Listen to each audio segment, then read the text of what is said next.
Pablo, ¿cómo está? Buenos días. Diego Montaño lo saluda. Diego, un saludo, buen día, un saludo a Bolivia. Empezamos una semana que va a ser por demás compleja, obviamente desde el sector privado, la industria, muy preocupada por cómo está la economía. Nosotros hemos bautizado la crisis que estamos viviendo como una crisis de gemelos. Tenemos una crisis económica que se suma una crisis energética, que nunca antes se había visto esto, ¿no? Hasta en la hiperinflación eh, había gasolina, había diésel. Hoy el aparato productivo se ralentiza todo este año y el 2024 también, pero se acentúa esta crisis el 2025 porque definitivamente no hay combustible. Y si no hay combustible no se puede acopiar, no se puede cosechar. Estamos viendo en peligro la cosecha de soya, ya se ha perdido más de un 30% de arroz en el Beni, etcétera, etcétera. Entonces, el crecimiento del PIB es cada vez menor. Este año vamos a cerrar alrededor del 2.1%, el 2024, 2.1%. Definitivamente los indicadores pues no son los mejores y considero que es bastante irresponsable por parte de los dirigentes terminar de asfixiar a ese 16% que somos de economía formal. Se habla de un 20%, pero en los hechos ha ido disminuyendo un 16%. Si tú paseas por las calles, he estado en Santa Cruz el jueves y el viernes y en otras ciudades, ver la cantidad de locales en alquiler, en venta, ver la gigantografía que te hace recuerdo a la época del COVID vacía, en blanco, porque ya nadie quiere alquilar, ya las empresas, las industrias no podemos pagar esos alquileres. Entonces, se van reduciendo una serie de gastos.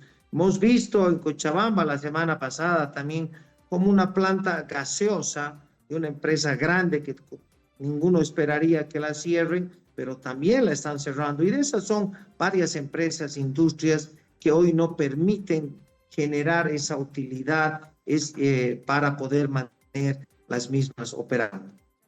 Ahora, para ese sector, para esa economía formal, esa economía que mueve la empresa privada en Bolivia, ¿de qué manera le impactaría este incremento salarial que propone la COP del 15% para el mínimo y el 20% para el haber básico? Bueno, definitivamente nos encantaría ver a los principales ejecutivos luchando contra el contrabando, peleando por el hecho en Bolivia, exigiéndole al gobierno medidas que nos ayuden a salir de esta crisis, pero eso no se ve. Deberíamos ser responsables como en otros países y no hacer del incremento salarial una bandera de lucha, una bandera de reelección. En Brasil, en la Argentina, en Chile, ya en enero se ha dictaminado un incremento salarial. El tratamiento no es equitativo porque solo se sube a ciertos sectores en el sector público. Hay empresas allá que no han tenido el rendimiento. El año pasado hemos visto eso ya, bueno, son los últimos años, que por baja utilidad, baja productividad, pues no reciben un incremento. Y en el sector público es bien fácil porque ejecutan un presupuesto. Nosotros tenemos que prestarnos o sacrificar inversión o en algún momento llegar y cerrar nuestras empresas. Entonces, creemos que no es responsable. Ese 16% es un porcentaje privilegiado porque el otro 84% de los bolivianos no recibe un sueldo, no recibe beneficios de salud, jubilación, etcétera. Y acá también quiero mencionar otra cifra. 2.500 de salario mínimo nacional a un empresario formal le representan 3.700 bolivianos cada mes. ¿Por qué? Debido a toda esa carga que tenemos, empezando por antigüedad, etcétera, etcétera, vacaciones, aguinaldo, nos cuesta 2.500, se vuelven 3.700. Entonces, el efecto multiplicador es básicamente por cada punto de incremento salarial, medio punto en carga que termina afectando y asfixiando a ese 16%. Ahora, ¿eso implicaría qué? Por ejemplo, precarización laboral, despidos, cierre de industrias, si se llegaran a estas cifras de incremento salarial? Porque usted decía, por cada punto formal es medio en cuanto a la carga, a los otros tipos de pagos que se tienen que hacer. Es decir, que si llegamos a un 20% de incremento salarial, para la empresa significa 30% por este otro medio punto. ¿Qué implicaría? Definitivamente vamos a llegar a una iliquidez en las empresas porque, reitero, estamos viendo cómo está bajando la producción. Hemos dejado de exportar, primero porque ya no somos competitivos y bueno, hay medidas que son desalientan y ahuyentan la inversión privada nacional y extranjera, los PECTOS. Han bajado las importaciones, resultado del encarecimiento del dólar. Acá tenemos que ser claros cuando ya no hablamos de una comisión bancaria, hablamos de una diferencia cambiaria, porque hoy el dólar de 6.96 ha dejado de ser, pues es un recuerdo a la juventud. Hoy el dólar está encima de los 12. Entonces, los costos también sufren. No hay forma de que en nuestra estructura de costos podamos absorber un dólar de 6.96 a 12. El combustible que costaba 3.72 lo hemos estado comprando en 8, 9, 10, incluso en el mercado negro. Ahí se distorsiona las subvenciones. Entonces, definitivamente, respondiendo muy claramente a tu pregunta, esto va a representar, sin lugar a dudas, no solo el cierre de industrias, de empresas, de emprendimientos, de restaurantes, etcétera, etcétera. Va a generarse una mayor espiral inflacionaria. Hoy la coyuntura exige otro tipo de medidas. Hoy deberíamos estar trabajando en la productividad, en generar más empresa privada. Ya el mismo presidente en enero dijo que el modelo tiene que complementarse de acuerdo con una amplia y activa participación del sector privado. Si no llegan capitales frescos, si no se nos deja exportar, si no implementamos medidas de tecnología en el agro, cambiar a semillas, a la biotecnología, pues el escenario para Bolivia se pone por demás complejo. Ahora, después de que dieran a conocer la postura respecto al incremento salarial, ¿han recibido alguna invitación por parte del gobierno, alguna llamada de alguna autoridad que les diga, bueno, estamos sentados con la Central Obrera Boliviana, que se arrancó la anterior semana, para discutir este tema, queremos escuchar la postura formalmente con ustedes? ¿Hubo algo de eso? ¿Habrá? Bueno, Diego, la verdad es que el escenario es complejo. ¿Vale la pena ser parte de la fotografía del incremento salarial? ¿No será un escenario en el cual ya se está trabajando un incremento salarial y que solo iríamos a validar el incremento? De verdad, nos preocupa, cierto, jueves salió el dirigente de la COP indicando que sería interesante dialogar. ¿No será más bien validar, en lugar de dialogar, validar con el sector privado ese incremento? Entonces, les pedimos que actúen responsablemente. Esto va a generar inflación y no es amenaza, ya la estamos viendo. Tú y yo sabemos, y los 11.5 millones de bolivianos, cuando vas al mercado, no está pues en 1.6, 1.8 el incremento en los precios. Han subido muchísimo más y he explicado hace pocos minutos. Entonces, más que coordinar, estudiar, para nosotros va a ser validar. Lo hemos estado conversando con muchas cámaras, dentro de la Cámara de Industrias. Reitero, el fin de semana hemos estado, la semana pasada, perdón, con CAO, con FEAGRO, agricultores, ganaderos, entre otros, viendo esta situación, y sí nos preocupa esa reunión, que va a ser un acto de validación más que de reflexión. Si se llega a implementar el incremento salarial, ¿cuál va a ser la respuesta de los sectores empresariales? Bueno, Diego, nosotros hemos advertido que no se han tomado las medidas necesarias en la economía para darle otra dinámica, y cometemos errores tan básicos como es el de vetar las exportaciones. No hay combustible, el dólar es escaso, hemos visto en general todos los sectores han subido precios. Obviamente, reitero, va a haber una inflación, no nos va a quedar otra que cumplir con las disposiciones estatales el empresario privado siempre ha cumplido con la normativa, pero ya las consecuencias, bueno, tendrán que asumirlas cuando toman decisiones ideológicas y no económicas. Usted decía, este tipo de decisiones lo que buscan es la reelección. ¿Cree que están jugando desde el gobierno o calculando que este sería un baño de popularidad, un incremento salarial en algún porcentaje de repente cercano o punto medio de lo propuesto por la COP? Yo creo que acá es un tema más político que económico. Yo creo que también puede ser que la dirigencia quiera reelegirse, esté buscando unos puntos extras en ese pequeño 16% que hoy representan, ¿no? Y no nos olvidemos que además dentro de ese 16, casi un 5% de la economía formal es el sector público. Entonces estamos hablando de un 10 o 11% de empresa privada.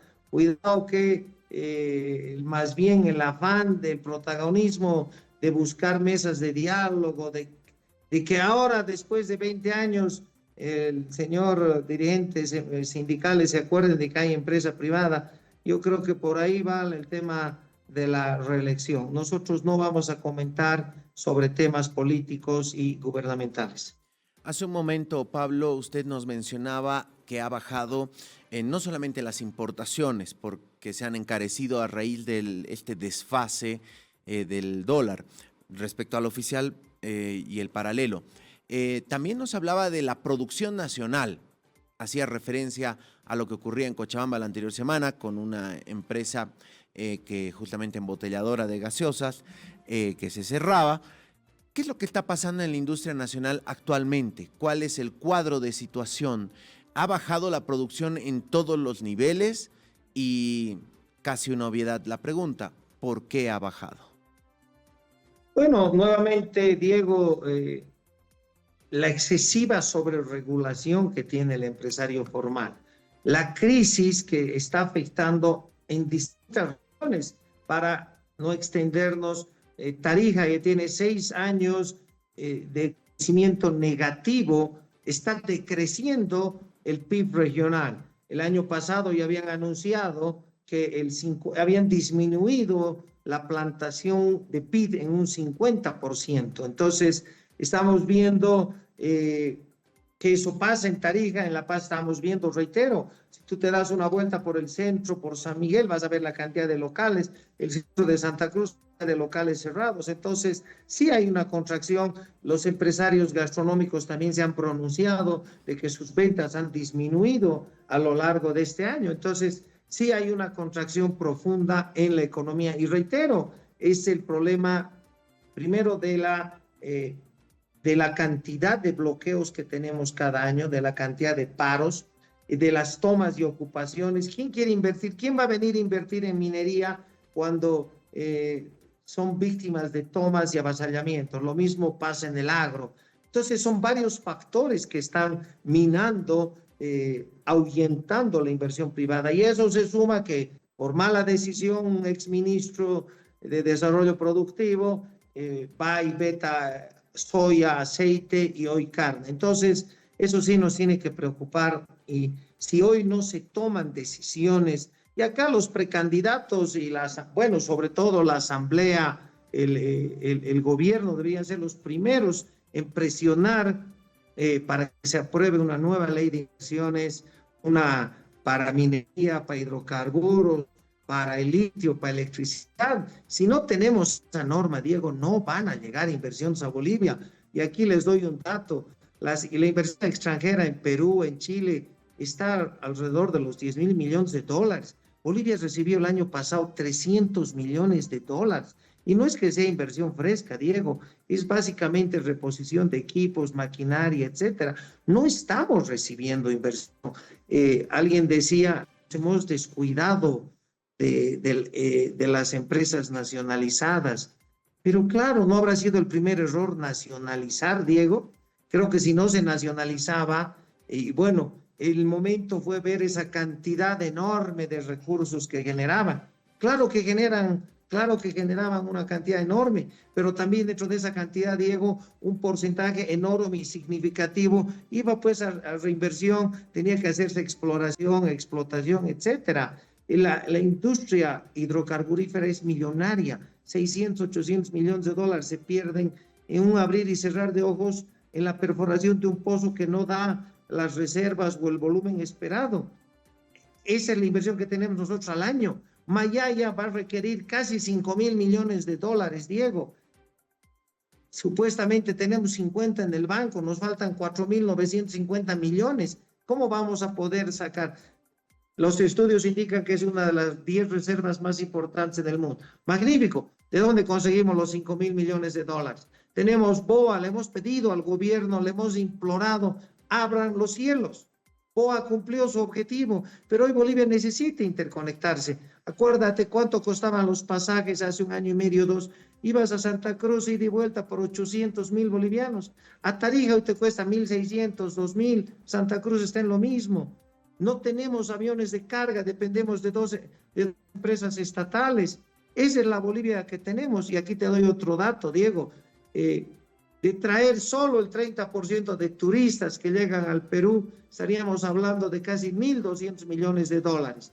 Ese es reactivar de norte a sur, de este a oeste, la hotelería, la gastronomía, el transporte. ¿Por qué industria promociona el turismo, la economía naranja? Porque eso nos va a reactivar a nosotros, nuestra industria metalmecánica, alimentos, bebidas, etcétera, van a entrar en otra dinámica. Imagínate traer 750.000 turistas. Reitero, el hotel de 10 pesos al hotel de, no sé, del costo que sea en dólares, pues van a llenar sus espacios. Pero si no salimos con medidas de shock, medidas de golpe, no vamos a hacer. BOA no despega porque no tiene dólares, no puede hacer más leasing y peor comprar. Yo no lo he conocido al anterior gerente, tampoco lo conozco al actual, pero han hecho lo que han podido con los escasos recursos que tienen en dólares. Supuestamente BOA tiene 38 millones de dólares en el banco, pero que hoy son bolivianos.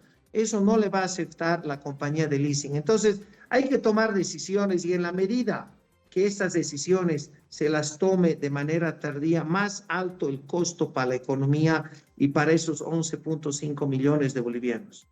Pablo, queremos agradecerle mucho este tiempo con nosotros. Vamos a estar atentos a las decisiones que vayan a asumir desde el sector empresarial también en esta semana decisiva. Como usted mencionaba, es un mes bastante cargado, son muchos temas atravesados por el calendario electoral, así que todo eso va deformando lo que ocurre en el día a día. Queremos agradecerle mucho, Pablo, que tenga buen día. Muchísimas gracias, Diego. Gracias por el espacio y la reflexión final es: pensemos en Bolivia, pensemos en 11.5 millones de bolivianos que queremos un mejor futuro.